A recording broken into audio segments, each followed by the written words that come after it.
यार जोश में आकर के देशभक्ति की भावना से जोश में पड़ गया और इसके बाद अब मेरे मोबाइल में नेटवर्क ही नहीं आ रहा। नेटवर्क है तो स्पीड नहीं है, 2G के अलावा कुछ दिख नहीं रहा है। स्पीड के चक्कर में जो है रिचार्ज है लेकिन नेट पैक बहुत है, डेटा ख़त्म नहीं हो रहा है और परेशान हो गया हूँ। और ऐसा किया कि दोनों का दोनों सिम जो है देशभक्ति में आकर के जो है BSNL में कर लिया। दोस्तों ये समस्या एकदम रियल घटना है और ये चीज़ मेरे एक जान पहचान वाले व्यक्ति के साथ हुआ। एक्चुअली उनका एज कुछ ज़्यादा है और जब इंटरनेट पे उन्हें चारों तरफ देखने को मिला कि अब जो है BSNL ले लेना चाहिए, क्योंकि ये सब कंपनी एयरटेल, जियो ये सब जो है अपना जो है प्राइस बढ़ा रहा है, प्रॉफिट ज़्यादा करने के चक्कर में लगा हुआ है। अब इन सब कंपनी को सबक सिखा देना है और इस तरह से एक मुहिम छिड़ा, जो कि गलत बात नहीं है, बहुत अच्छी बात है कि अगर कोई कंपनी मनमाना कर रहा है और पैसे बढ़ाते चला जा रहा है। और उसमें भी सबसे बड़ी प्रॉब्लम ये है कि अब 24 दिन का महीना कर दिया, पहले 28 दिन का महीना था और इस तरह से कंपनी जो है बहुत ज़्यादा अब जो है कंज्यूमर को लग रहा है शोषण कर रही है कि हर जगह BSNL छाया हुआ था। अब ये समय है कि BSNL का नेटवर्क बहुत जगह नहीं मिल रहा है, बहुत जगह बहुत तरह की समस्या आ रही है और मैंने उस वीडियो में ये समस्या का रीज़न भी बताया था। और जिस समय मार्केट में बहुत सारे कंपनी था जिसमें किसी का मोनोपोली या डुओपोली नहीं चल रहा था, उस समय BSNL बढ़िया से काम कर रहा था। लोग जो है BSNL पे भरोसा जताए हुए थे, लेकिन इसी के कर्मचारी सब के जो है गलत व्यवहार के कारण और मन मर्जी की तरह, जैसे कि मतलब आप कंप्लेन दायर करने जाइएगा तो वो सुनेगा नहीं। अगर आप इंटरनेट कनेक्शन लगा दिए हैं, अगर आप ब्रॉडबैंड लगाए हुए हैं, तार गया है, तार कट गया, टूट गया, आप कंप्लेन करने जाइएगा, आपको एक सप्ताह लगाता था इंटरनेट आराम से, मतलब कि कुछ नहीं कर सकते थे, आराम से वो सोया रहता था, इंटरनेट बंद रहता था। तो लोग धीरे धीरे फ्रस्ट्रेट होते गए और ज़्यादा पैसा भले देना पड़े लेकिन सर्विस बढ़िया के चक्कर में प्राइवेट कंपनी में स्विच करता गया और धीरे धीरे ये नेता सब भी जो है इस सरकारी कंपनी पे ध्यान नहीं दिया और BSNL का इस कंडीशन में हो गया, लगा कि अब तो गया। लेकिन रिसेंट के कुछ न्यूज़ के बाद खुशी मिला कि चलिए अब BSNL फिर से कम बैक कर रही है और बहुत अच्छी बात है। और इसी सब के क्रम में जो है वो मेरे जो जान पहचान वाले अंकल जी हैं, उनके साथ क्या हुआ कि वो बिना पूछे बिना जाने गए, क्योंकि उनको तो न्यूज मिला चारों बगल से, कुछ लोग बता दिए कि अरे BSNL अब तो ये करेगा वो करेगा। अब वो जा करके दोनों का दोनों सिम, अगर एक करते तो चलता, एक कोई और प्राइवेट कंपनी का रखते तत्काल के लिए, जब तक BSNL का कंडीशन इस एरिया में ठीक नहीं हो रहा है तब तक के लिए। लेकिन वो दोनों का दोनों करवा लिए। और ये जानकारी मुझे कैसे मिला?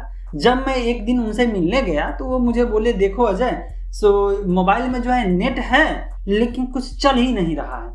तो मैं बोला चलो देखता हूँ, कुछ हो गया होगा, डेटा ऑफ मतलब कि इस कंडीशन से हो गया होगा या कुछ एक्टिवेट हो गया होगा जिसके कारण से दिक्कत हो रही है। कभी कभी एप्लीकेशन अपडेट नहीं रहता है, उसके कारण में बहुत सारी समस्या टेक्निकल चीज़ होगा, उनको ज़्यादा टेक्नोलॉजी के बारे में समझ नहीं थी। मैंने उनका मोबाइल लिया और जब देखा तो सबसे पहली नज़र पड़ी तो वहाँ पे नेटवर्क पे जो है वहाँ पे 2G लिखा हुआ था। थोड़ा सा अचंभा भी किया कि अरे यार अभी कम से कम 3G भी तो होना चाहिए, 2G उस जमाने में चले गए KBPS के ज़माने में।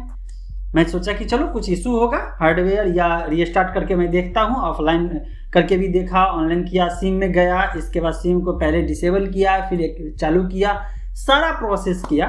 और चूंकि नेटवर्क वहाँ पे 2G का आ रहा था, अब 2G की स्पीड में अभी जितने भी एंड्रॉयड में एप्लीकेशन है, आपको लगता है कि इंटरनेट एक्सेस करने वाले एप्लीकेशन जो है चलेंगे?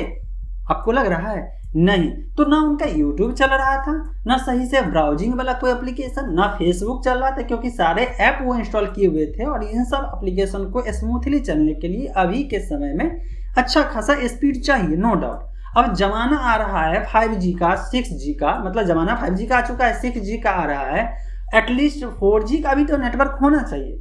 लेकिन उनके सेट में जो है 2G का नेटवर्क शो कर रहा था। मैंने सोचा हो सकता है कि हैंडसेट का इशू हो गया होगा। चलो मैंने वो सिम निकाल करके दूसरे के डिवाइस में लगाया, उन्हीं के घर में एक और मोबाइल है, उस मोबाइल में लगाया। वहाँ भी यही समस्या कि भाई वहाँ पे तो नेटवर्क पकड़ रहा है 2G का, और जब नेटवर्क है 2G का तो स्पीड कहाँ से मिलेगा? और वो बार बार ये कह रहे हैं कि देखो कॉल तो जा रहा है, अब उनको ये बात नहीं समझ आ रही थी कि 2G में स्पीड बहुत स्लो होता है, 4G 5G जो हाई स्पीड के लिए होता है, क्योंकि उनके दिमाग में बैठा हुआ था कि नहीं नहीं नहीं, बस जो है BSNL हो, जियो हो, सब तो टेलीकॉम कंपनी है। उन्हें ज़्यादा टेक्निकल जो एस्पेक्ट से पॉइंट ज़्यादा समझ नहीं थी, जिस कारण से वो बार बार मुझे प्रेशर दे रहे थे और मैं बार बार इसलिए परेशान हो रहा था, यहाँ पे तो नेटवर्क ही नहीं है। जब नेटवर्क नहीं है तो आप स्पीड कहाँ से लीजिएगा? भले आपके मान लीजिए मोबाइल पे रिचार्ज में डेटा बहुत भरा हुआ है, लेकिन उसको ख़त्म करने के लिए आपके पास इंफ्रास्ट्रक्चर, स्पीड सब होना चाहिए ना। अब वो चीज़ नहीं मिल रही है। यहीं पे जब मैं ट्विटर पे कुछ देखा जिनमें कुछ लोगों ने ट्वीट किया था कि आपके एरिया में 4G कनेक्टिविटी का सिचुएशन कैसा है, राइट। तो वहाँ पे बहुत सारे लोगों ने अपना स्क्रीन रिकॉर्ड करके बताया जहाँ पे उनका स्पीड बहुत बढ़िया काम कर रहा है। मतलब कि जहाँ पे 4G या BSNL का नेटवर्क पहुँच रही है तो स्पीड भी बढ़िया से चल रहा है, लेकिन जहाँ पे अभी पहुँचा ही नहीं है वो कहाँ से स्पीड लाएंगे? यही चीज़ मैंने पिछले रिलायंस जियो, एयरटेल और BSNL के बारे में जो वीडियो बनाया था उसमें समझाया था कि बहुत अच्छी बात है, आप स्विच करिए। हम और आप जो है कंज्यूमर हैं और ज़रूरी नहीं है कि किसी एक कंपनी को पैसा दे। जो कंपनी हमें सस्ते में डेटा देगी, सस्ते में सर्विस प्रोवाइड कराएगी और बढ़िया सर्विस प्रोवाइड कराएगी, उनके तरफ जाएंगे और इस तरह से कंपटीशन चलता रहेगा और मार्केट इस तरह से बैलेंस होता रहेगा। लेकिन अगर देशभक्ति की भावना से आए या देशभक्ति नहीं भी है, अगर कल के डेट में जो है एयरटेल आए और कहे कि बहुत सस्ता प्लान दे रहा हूँ, लेकिन वो जहाँ पे सस्ता प्लान तो ले लिया लोग और नेटवर्क नहीं है, तो उस प्लान को लेकर के भी क्या फ़ायदा। इसी तरह से अगर आपको BSNL कह रही है तो जाइए, लेकिन सबसे पहले अपने एरिया में ये चीज़ एश्योर कर लीजिए कि आपके एरिया में एटलीस्ट BSNL का 4G नेटवर्क आ रहा है, ताकि आप जो है डेटा का इस्तेमाल कर पाएंगे।